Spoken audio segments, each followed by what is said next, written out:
Morning दोस्तों, स्वागत है आपका यूनिक एजुकेशन के ऑनलाइन चैनल पर। जैसा कि आपको पता है कि इस समय यहाँ पर फिजिक्स और बायोलॉजी के टेस्ट चल रहे थे और आज से ज्योग्राफी के भी टेस्ट शुरू किए जा रहे हैं। और अगर आप चैनल पर नए हैं तो चैनल को सब्सक्राइब कर लीजिए, क्योंकि यहाँ पर आपको विभिन्न सब्जेक्ट के टेस्ट आपको उपलब्ध कराए जाएंगे और उनका डिटेल से अध्ययन किया जाएगा। आपके यहाँ से बहुत सारे क्वेश्चन तैयार हो सकते हैं जो आपके पेपर में बार बार पूछे जाते हैं। आप चैनल पर जाकर अन्य सब्जेक्टों के टेस्ट देख सकते हो, अपना टेस्ट दे सकते हो, अपने आप को आकलन कर सकते हो। यहाँ पर क्वेश्चन ही इंपॉर्टेंट नहीं है, दरअसल इसका जो डिस्कशन होता है उसमें भी कई क्वेश्चन कवर किए जाते हैं। तो यहाँ पर जो डिटेल से डिस्कशन होता है वो भी आपके लिए इंपॉर्टेंट है, उसको समझाया भी जाता है और क्वेश्चन तो इंपॉर्टेंट होते ही हैं।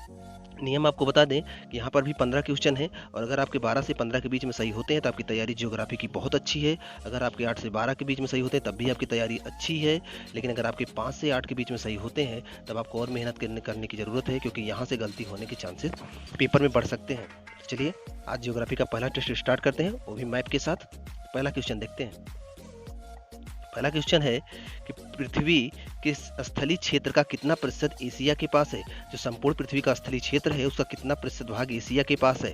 ऑप्शन ए है 10%, बी है 20%, सी है 30%, डी है 40%। सोचिए। चलिए हम आपको आंसर बताते हैं। ऑप्शन सी सही है। संपूर्ण पृथ्वी का जो स्थलीय भाग है उसका 30% भाग एशिया महाद्वीप के पास है। यहाँ मैप में देखिए, आप मैप में यहाँ देखिए, ये यहाँ से ये सऊदी अरब के बाद तुर्की के बाद ये कजाकिस्तान और रसिया का ये पार्ट, ये मंगोलिया का पार्ट, इधर से जापान का पार्ट, इधर आप आओ, इधर नीचे इंडोनेशिया का पार्ट, ये सब लेकर ये एशिया में आता है। सोच लीजिए कितना बड़ा है। ये संपूर्ण भाग एशिया के अंतर्गत है और इसी का ये संपूर्ण स्थलीय भाग का ये एशिया 30% है। इम्पॉर्टेंट है, आप मैप से अध्ययन करोगे तो आपको अच्छे से पता हो जाएगा। और इसी में अगर आप देखना चाहो तो ये कजाकिस्तान, सऊदी अरब, देखो ये सऊदी अरब है, कजाकिस्तान, ओमान, ये इंडिया है। अगले क्वेश्चन में इन सब का अध्ययन अच्छे से करते हैं।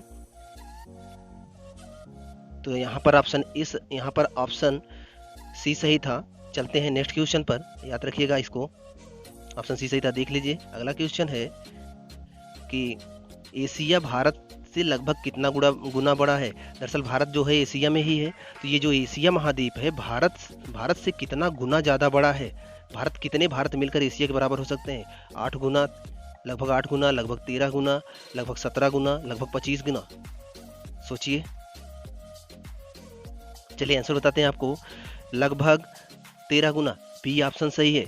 आप सोचिए सिंपल सा है कि जो भारत का क्षेत्रफल है, संपूर्ण विश्व का जो पृथ्वी वाला क्षेत्रफल है उसका कितना है, 2.4%। आप पढ़े होंगे।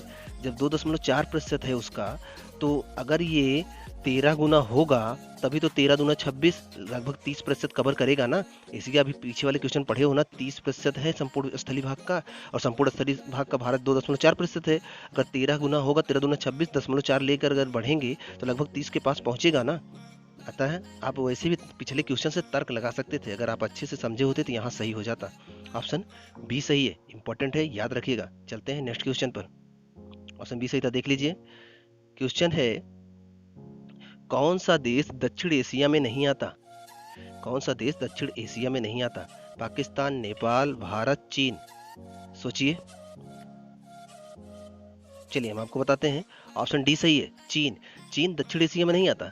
चीन आता है पूर्वी एशिया में। दक्षिण एशिया में ये सब आते हैं। दरअसल एशिया को 4 भागों में बांटा गया है, पूर्व, पश्चिम, उत्तर, दक्षिण। तो चीन पूर्वी एशिया में आता है। भारत, नेपाल और पाकिस्तान ये सब दक्षिण एशिया में आते हैं। बाकी और पूर्वी और पश्चिम एशिया में आते हैं और उत्तरी एशिया में आते हैं। तो यहाँ पर ऑप्शन डी सही था, इंपॉर्टेंट है, याद रखिएगा। ऑप्शन डी सही था। अगर हम देखना चाहें, अगर हम मैप में चीन की स्थिति देखना चाहें तो आप देखिए, ये मैप में चाइना लिखा हुआ है। ये वाला पार्ट यहाँ से ऐसे शुरू होता है, देख रहे हैं आप, यहाँ से पूरा ये वाला पार्ट, ये ऐसे ये चीन है पूरा। यहाँ चीन लिखा हुआ है, ऊपर मंगोलिया है, ये भारत है, ये नेपाल है, ये म्यांमार है, यहाँ बांग्लादेश है। तो ये चीन है पूरा। और ये आता है पूर्वी एशिया में, भारत आता है दक्षिण एशिया में, इंपॉर्टेंट है, याद रखिएगा। नेपाल भी आता है दक्षिण एशिया में, चीन आता है पूर्वी एशिया में। ये इंपॉर्टेंट है, याद रखिएगा इसको। तो हमने बताया है आपको यहाँ पर कि चीन जो है दक्षिण एशिया में नहीं आता, पूर्वी एशिया में आता है। ऑप्शन डी सही था, इंपॉर्टेंट है, याद रखिएगा। चलते हैं नेक्स्ट क्वेश्चन पर, देख लीजिए। अगला क्वेश्चन है, अगला क्वेश्चन है, एशिया महाद्वीप का दक्षिणतम बिंदु किस देश में है? जो एशिया महाद्वीप है इसका सबसे जो दक्षिण बिंदु है, जैसे ये 4 दिशाओं में फैला होगा, उत्तर, दक्षिण, पूर्व, पश्चिम, तो कह रहा है इसका जो दक्षिणतम बिंदु है वो किस देश में है? कौन सा देश है जिसका जो इसके दक्षिणतम में है? Thailand, Indonesia, Bangladesh, Bharat. सोचिए। चलिए हम आपको ऐसे बताते हैं, ये जो इंडोनेशिया है यह एशिया महाद्वीप का जो दक्षिणतम बिंदु है इंडोनेशिया में है। इंपॉर्टेंट है, याद रखिएगा। आपको अगर मैप में हम दिखाएं, अगर आप मैप में इंडोनेशिया को देखना चाहो तो हम आपको मैप में इंडोनेशिया को दिखा रहे हैं। देखिए, एक मिनट, ये देखिए इंडोनेशिया दिख रहा होगा आपको, ये रहा इंडोनेशिया। ये सिंगापुर है बगल में, ये मलेशिया है, सिंगापुर है, और ये रहा इंडोनेशिया। इसका पार्ट नीचे तक जाता है, ये नीचे तक जाता है और इक्वेटर को काट कर जाता है। ये इंडोनेशिया नीचे तक आता है, और इंडोनेशिया की राजधानी जकार्ता ये आपको दिख रही होगी, ये जावा द्वीप के पास है। हालांकि अभी बदली गई है, करंट का चैप्टर है, आपको पता होगा।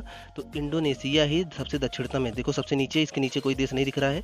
तो ये एशिया का सबसे दक्षिणतम बिंदु किसमें है? इंडोनेशिया में है। मैप से अगर आप समझ गए होगे तो आपको गलती कभी नहीं होगी पेपर में। इंपॉर्टेंट है। तो यहाँ पर ऑप्शन बी सही था, यहाँ पर ऑप्शन बी सही था। चलते हैं नेक्स्ट क्वेश्चन पर। अगला क्वेश्चन देख लीजिए, ऑप्शन बी सही था। अगला क्वेश्चन है कि कौन सा देश यूरोप और एशिया दोनों में फैला है? इन ऑप्शनों में से ऐसा कौन सा देश है जो यूरोप और एशिया दोनों महाद्वीपों में फैला हुआ है? पाकिस्तान, सऊदी अरब, चीन, तुर्की। सोचिए कौन सा देश है जो यूरोप और एशिया दोनों में फैला हुआ है। चलिए हम आपको आंसर बताते हैं। ऑप्शन डी सही है, तुर्की। तुर्की जो है ऐसा देश है जो यूरोप के साथ साथ एशिया में भी फैला हुआ है। अगर हम आपको मैप दिखाएं, आप मैप देखिए, यहाँ पर भारत है, ये पाकिस्तान है, ये अफगानिस्तान है, ये ईरान है, ये इराक है, ये सीरिया है, इसके बाद ये तुर्की है। दिख रहा है आपको, ये तुर्की है। ये यूरोप और एशिया में दोनों फैला हुआ है। आधा भाग इसका यूरोप में है, आधा भाग एशिया में है। इंपॉर्टेंट है, याद रखिएगा। भारत से कितना दूर पड़ रहा है देख लो। और ये अफगानिस्तान के ऊपर तुर्कमेनिस्तान, उज्बेकिस्तान, कजाकिस्तान ये है। आप याद रखिएगा, ये जो तुर्की है, एक देश और है, रूस भी है। लेकिन यहाँ जो ऑप्शन में था, ऑप्शन में तुर्की था। तुर्की का आधा कुछ भाग जो है यूरोप में पड़ता है, कुछ भाग एशिया में पड़ता है। तो ऑप्शन वहाँ पर तुर्की जो था वो सही था। तो यहाँ पर ऑप्शन डी सही था। ये इंपॉर्टेंट है, याद रखिएगा। चलते हैं नेक्स्ट क्वेश्चन पर। ऑप्शन डी सही था, देख लीजिए। अगला क्वेश्चन है, मेरियाना गर्त किस देश के पास स्थित है? सोचिए। ऑप्शन ए है फिलीपींस, ऑप्शन बी है जापान, ऑप्शन सी है मालदीव, ऑप्शन डी है थाईलैंड। कह रहा है मेरियाना गर्त किस देश के आसपास स्थित है? चलिए हम आपको आंसर बताते हैं। फिलीपींस। वैसे तो मेरियाना गर्त है प्रशांत महासागर में। मेरियाना गर्त मेरियाना गर्त क्या है? वो विश्व का सबसे गहरा, दरअसल समुद्र के अंदर जो गड्ढे होते हैं उन्हें गर्त बोलते हैं। ऐसे होते हैं जो एकदम तिकोने, उन्हें गर्त बोलते हैं। तो जो सबसे गहरा गर्त है, जो सबसे गहरा गड्ढा है, उसका नाम है मेरियाना। 11,033 मीटर है, मतलब 11 किलोमीटर है। मतलब कि एवरेस्ट से भी ज़्यादा गहरा है। मतलब कि एवरेस्ट पर्वत को अगर उसमें आप डाल दो तो वो डूब जाएगा उस गर्त में, इतना ज़्यादा गहरा है। तो ये जो मेरियाना गर्त है ये फिलीपींस देश के पास है और प्रशांत महासागर में। अगर आप इसे मैप में देखना चाहो कि ये फिलीपींस हम आपको दिखा रहे हैं, ये फिलीपींस है और ये फिलीपींस सी लिखा हुआ है। फिलीपींस के आसपास का क्षेत्र ही है, ये फिलीपींस है और यहीं पर है मेरियाना गर्त। ये दिख रहा है आपको फिलीपींस। साउथ चाइना सी इधर है, दक्षिण चीन सागर, ये फिलीपींस सागर है। यहीं पर है मेरियाना गर्त, ये फिलीपींस देश है। इधर वियतनाम देश है। इंपॉर्टेंट है, याद रखिएगा। चलते हैं नेक्स्ट क्वेश्चन पर। यहाँ तो आपको ऑप्शन ए सही था, पता होगा। अगला क्वेश्चन है, कौन पूर्णतः पर्वत का देश है? कह रहा है इन ऑप्शन में ऐसा कौन सा देश है जो पूरी तरह से पर्वतीय है? तिब्बत, भूटान, भारत, म्यांमार। सोचिए ऐसा कौन सा देश है जहाँ पर सब पर्वत ही पर्वत है? सोचिए। चलिए हम आपको आंसर बताते हैं। भूटान। भूटान ऐसा देश है जो पूरी तरह से पर्वत है, वहाँ सब पर्वत ही पर्वत है। इसीलिए इसे तो लैंड ऑफ थंडरबोल्ट बोलते हैं, अज्ञातवासों का देश बोलते हैं। अगर आप मैप में देखना चाहो भूटान को तो हम आपको दिखाते हैं। देखिए हम आपको दिखा रहे हैं भूटान को। ये नेपाल है, नेपाल के बगल में ये भूटान है, आपको दिख रहा होगा। यहाँ पर ये भूटान है। ये दरअसल यहाँ से हिमालय क्षेत्र ऐसे फैला हुआ है, तो इसी हिमालय में बीच में पड़ जाता है भूटान। पूरी तरह से हिमालयी क्षेत्र में है, अतः पूरी तरह से पर्वतीय, बहुत छोटा देश है, अतः ये पर्वतों से ही ढका है। याद रखिएगा, भारत का पड़ोसी देश है। इंपॉर्टेंट है। चलते हैं नेक्स्ट क्वेश्चन पर। यहाँ पर ऑप्शन बी सही था, भूटान। याद रखिएगा। अगला क्वेश्चन है क्वेश्चन है, बैकाल झील मुख्य रूप से किस देश में है? ये जो बैकाल झील है यह मुख्यतः किस देश में है? मंगोलिया, चीन, रूस, बांग्लादेश। सोचिए किस देश में है बैकाल झील। चलिए हम आपको आंसर बताते हैं। जो बैकाल झील है मुख्य रूप से रूस में है। रूस, रसिया, जिसकी राजधानी मॉस्को। तो ये बैकाल झील वही है। ये विश्व की सबसे गहरी झील है। बैकाल झील की गहराई लगभग 750 मीटर है और ये ताजे पानी की झील है, खारी झील नहीं है। इंपॉर्टेंट है, याद रखिएगा। रूस में है। रूस तो आप मैप में देखे होंगे, इसको दिखाने की जरूरत नहीं है। चलते हैं नेक्स्ट क्वेश्चन पर। अगला देख लीजिए, ऑप्शन सी सही था। अगला क्वेश्चन है, एशिया के किस देश का कुछ हिस्सा दक्षिणी गोलार्ध में है? दरअसल ये जो देश, पहले आप ऑप्शन देखिए फिर समझाते हैं। एशिया महाद्वीप का किस देश, ऐसा कौन सा देश है जिसका कुछ हिस्सा दक्षिणी गोलार्ध में चला गया है? Myanmar, Bangladesh, Indonesia, Japan. सोचिए। चलिए आंसर बताते हैं आपको। इंडोनेशिया। दरअसल ये जो गोलार्ध है, ये एशिया जो है उत्तरी गोलार्ध में है, लेकिन इसमें का एक देश है जो दक्षिणी गोलार्ध में, मतलब यहाँ से क्रॉस करके नीचे आ गया है।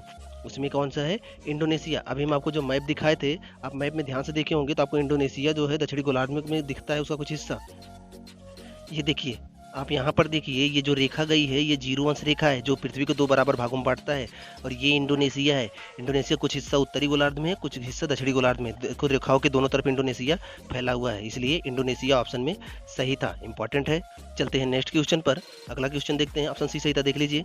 अगला क्वेश्चन है, स्टालिन पर्वत किस देश में है? ये जो स्टालिन पर्वत है ये किस देश में है? बड़ा इंपॉर्टेंट क्वेश्चन है, एक बार आ चुका है, पीसीएस में मिला था मुझे। चलिए आपको बताते हैं। पहले ऑप्शन देख लीजिए, जापान, रूस, पाकिस्तान, नेपाल। चलिए आंसर बताते हैं आपको। ये जो स्टालिन पर्वत है ये रूस में है। रूस विश्व का सबसे बड़ा देश है। रूस में जनसंख्या बहुत कम है। रूस में जो महिलाएं ज़्यादा बच्चे पैदा करती हैं उनको पुरस्कार भी दिया जाता है, क्योंकि वहाँ जनसंख्या बहुत कम है। रूस बहुत ठंडा प्रदेश है। रूस में ही सबसे ठंडा प्रदेश क्या है? बर्खोयास्क है। तो याद रखिएगा, रूस इंपॉर्टेंट है। हाँ, रूस के जो राजा होते थे पहले, उनको क्या बोला जाता था? जार। पहले जब राजा होते थे, वहाँ जब राजशाही था तो राजा को जार बोलते, जैसे अपने यहाँ राजा बोलते हैं, अंग्रेज किंग बोलते हैं, वैसे हमारे रूस में क्या बोलते थे? जार बोलते थे। इंपॉर्टेंट है, याद रखिएगा। ऑप्शन बी सही था। चलते हैं नेक्स्ट क्वेश्चन पर। ऑप्शन बी सही था, देख लीजिए। हाँ, ये क्वेश्चन बड़ा प्रचलित क्वेश्चन है। माउंट फ्यूजियामा पर्वत किस देश में है? फ्यूजियामा पर्वत किस देश में है? जापान, रूस, चीन, म्यांमार। सोचिए। चलिए आंसर बताते हैं आपको। ये जो फ्यूजियामा पर्वत है ये जापान में है। जापान अगर आप मैप में देखना चाहो तो ये देखिए, ये जो मैप में दिख रहा है ये वाला पार्ट, यही है जापान। जापान एक तो द्वीपीय देश है, पहली बात। दूसरी बात, यहाँ पर भूकंप के झटके बहुत ज़्यादा आते हैं। तीसरी बात, ये किस सागर में है? प्रशांत महासागर में है, और ये द्वीपों से है। यहाँ पर बहुत ज़्यादा भूकंप और बहुत ज़्यादा ज्वालामुखी होते हैं। ध्यान रखिएगा, जापान में हमें है जो आप पर्वत लिखे हो। चलिए अगला क्वेश्चन देखते हैं। अगला क्वेश्चन है, ऑप्शन ए सही था, देख लीजिए। अगला क्वेश्चन है, सारामती पर्वत किस देश में है? सारामती पर्वत किस देश में है? चीन, म्यांमार, पाकिस्तान, थाईलैंड। सोचिए। चलिए हम आपको आंसर बताते हैं। यहाँ पर आंसर बी सही है। यहाँ पर आंसर बी सही है, म्यांमार में है। सारामती पर्वत म्यांमार में है। म्यांमार आप मैप में देखे होंगे, भारत के जस्ट बगल में है। अगर आप मैप में देखना चाहो तो मैं आपको, आप मैप देखिए, ये मैप में ये भारत है, ये बांग्लादेश है, ये वाला पार्ट ये म्यांमार है। म्यांमार के बगल में यही थाईलैंड है, ये भी ध्यान रखिएगा। तो ये म्यांमार है, जो सारामती पर्वत है इसी म्यांमार में है। इंपॉर्टेंट है, याद रखिएगा।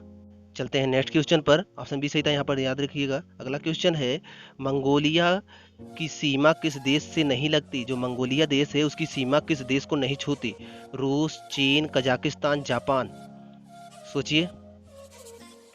चलिए हम आपको आंसर बताते हैं। यहाँ पर ऑप्शन डी सही है, जापान सही है, क्योंकि मंगोलिया की सीमा इन तीनों को टच करती है, लेकिन जापान को नहीं टच करती है। अगर आप देखना चाहो मैप में तो हम आपको दिखा देते हैं। यहाँ पर देखिए आप, ये कजाकिस्तान है, ये रूस है, और ये चाइना है। जापान इधर कहीं पर है, इसके पास नहीं है, तो वो आंसर सही था। इंपॉर्टेंट है। चलते हैं नेक्स्ट क्वेश्चन पर। अगला क्वेश्चन देखिए, कह रहा है किसके पास जलीय सीमा है? इन चारों ऑप्शन क्वेश्चनों में किसके पास जलीय सीमा है? ऑप्शन है नेपाल, भूटान, अफगानिस्तान, बांग्लादेश। सोचिए ऐसा कौन सा देश है जिसके पास जलीय सीमा है? सोचिए। चलिए हम आपको आंसर बताते हैं। इसमें जो बांग्लादेश है, बांग्लादेश के पास जलीय सीमा है क्योंकि इसकी सीमा बंगाल की खाड़ी से लगती है। बाकी अफगानिस्तान, भूटान और नेपाल जो हैं ये सब के सब स्थल से घिरे हुए देश हैं। इंपॉर्टेंट है, याद रखिएगा। आप इस क्वेश्चन को मैप में भी देख लीजिए। यहाँ पर देखो ये नेपाल है, ये अफगानिस्तान है, यहाँ भूटान है, ये जो बांग्लादेश ये दिख रहा है ना, ये वाला देखो ये इधर समुद्र से लगा हुआ है। अतः बांग्लादेश की जो सीमा है वो समुद्री सीमा से लगी हुई है। यही क्वेश्चन आपसे पूछा गया है। नेक्स्ट क्वेश्चन पर अगला क्वेश्चन देखिए, लास्ट क्वेश्चन है, इंपॉर्टेंट क्वेश्चन है, आंसर सोच समझ के दीजिएगा। क्वेश्चन है पॉइंट पेड्रो पर्वत। पॉइंट पेड्रो पर्वत किस देश में है? Bharat, Sri Lanka, Myanmar, Japan. सोचिए यह पर्वत किस देश में है? सोचिए। चलिए हम आपको आंसर बताते हैं। यह पर्वत श्रीलंका में है। श्रीलंका को तो आपको दिखाने की जरूरत नहीं है क्योंकि भारत का जो नीचे वाला मैप ऐसे बनता है, इसी के जस्ट में बगल में यही श्रीलंका लटका हुआ है। ये तो सब जानते हैं, इसको बताने की जरूरत नहीं है।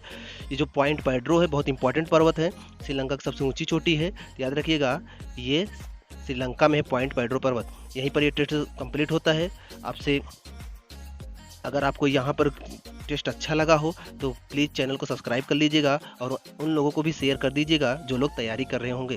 और अगर कोई क्वेश्चन हो जो समझ में ना आया हो तो आप कमेंट में ज़रूर लिखिएगा, उसको मैप से अच्छे से नेक्स्ट वीडियो में आपको फिर समझाने की कोशिश की जाएगी। और याद रखिएगा अभी जो टेस्ट सीरीज चलेगी केवल एशिया महाद्वीप से ही चलेगी। अतः आप एशिया महाद्वीप को अच्छे से तैयार करिए और एशिया महाद्वीप से आप क्वेश्चनों के आंसर करिए, तभी ये अच्छे से तैयार हो पाएगा। तब तक मिलते हैं नेक्स्ट वीडियो में।